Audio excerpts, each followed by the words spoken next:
বিশ্বের সবচেয়ে শক্তিশালী দেশ আমেরিকা, কিন্তু ইরানকে বশ মানাতে পারছে না।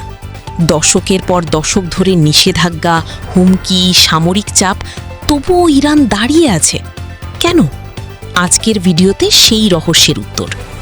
আন্তর্জাতিক রাজনীতি বিষয়ক বিশিষ্ট ভাষ্যকার ফরিদ জাকারিয়া এই প্রশ্নের উত্তর খুঁজতে গিয়ে একটি অসাধারণ তত্ত্ব সামনে এনেছেন। সেটি হলো গেম থিওরি বা কৌশলগত খেলা তত্ত্ব। আজকের ভিডিওতে আমরা সেই তত্ত্বের আলোকেই বিশ্লেষণ করব কেন আমেরিকা এত শক্তিশালী হয়েও ইরানকে নিয়ন্ত্রণ করতে পারছে না। প্রথমে বুঝতে হবে চিকেন গেমটা কি। কল্পনা করুন দুটি গাড়ি সোজাসুজি একে অপরের দিকে ছুটে আসছে। যে আগে সরে যাবে সে হেরে যাবে। এখন যদি একজন চালকের কাছে এই লড়াই জীবন মৃত্যুর প্রশ্ন হয়, মানে সে মনে করে হারলে সব শেষ, তাহলে সে পিছু হটবে না। কিন্তু যদি অন্যজনের কাছে হারলে খুব বেশি ক্ষতি না হয়, সে শেষ পর্যন্ত সরে যেতে পারে। এখানেই লুকিয়ে আছে মূল রহস্য। ইরানের কাছে হার মানে শুধু পরাজয় নয়, হার মানে শাসন ব্যবস্থার পতন, এমনকি নেতাদের জীবনহানির ঝুঁকি।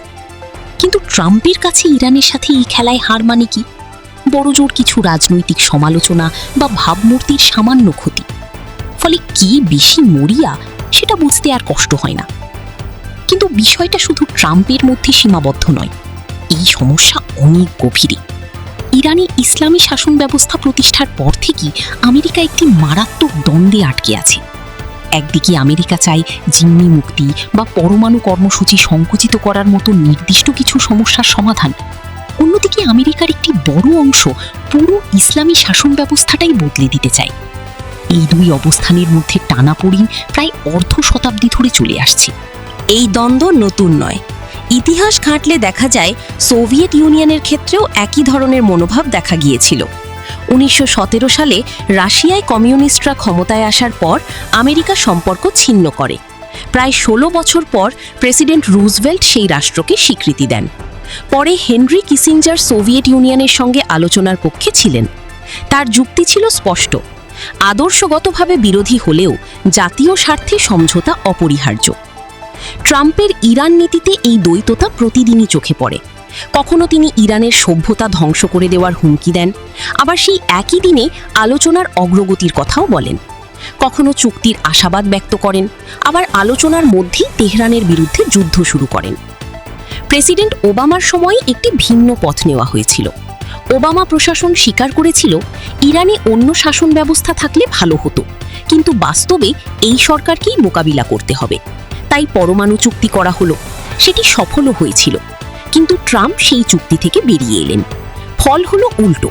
ইরানের উদারপন্থী নেতাদের অবস্থান দুর্বল হলো, কট্টরপন্থীরা আবার শক্তিশালী হলো এবং ইউরেনিয়াম সমৃদ্ধকরণ কর্মসূচি আরও বাড়িয়ে দেওয়া হলো। এখন পরিস্থিতি কি দাঁড়িয়েছে? ট্রাম্প আবার সেই পুরনো সমস্যার সামনে। চুক্তি করবেন না কঠোর অবস্থান নেবেন? মনে হচ্ছে তিনি একটি চুক্তির দিকেই যাচ্ছেন, কিন্তু সেই চুক্তি করতে গিয়ে তিনি ইরানের ইসলামী প্রজাতন্ত্রকে এমন একটি স্বীকৃতি দিয়ে বসবেন যা তারা প্রায় অর্ধ শতাব্দী ধরে পেতে চেয়েছে। এবং তেহরানের কাছে আমেরিকার সবচেয়ে কঠোর বিরোধীদের কাছ থেকে এই স্বীকৃতি এতটাই মূল্যবান যে তার জন্য তারা অনেক ছাড় দিতেও প্রস্তুত। তাহলে প্রশ্নটা শেষ পর্যন্ত একটাই, ওয়াশিংটন কি ইরানের কিছু নীতি বদলাতে চায়, না পুরো ইরানকেই বদলে দিতে চায়? এই প্রশ্নের উত্তর না মেলা পর্যন্ত আমেরিকা ইরানকে বশে আনতে পারবে না। এটাই ইতিহাসের শিক্ষা। আপনি কি মনে করেন আমেরিকা ও ইরানের মধ্যে শেষ পর্যন্ত চুক্তি হবে? কমেন্টে জানান।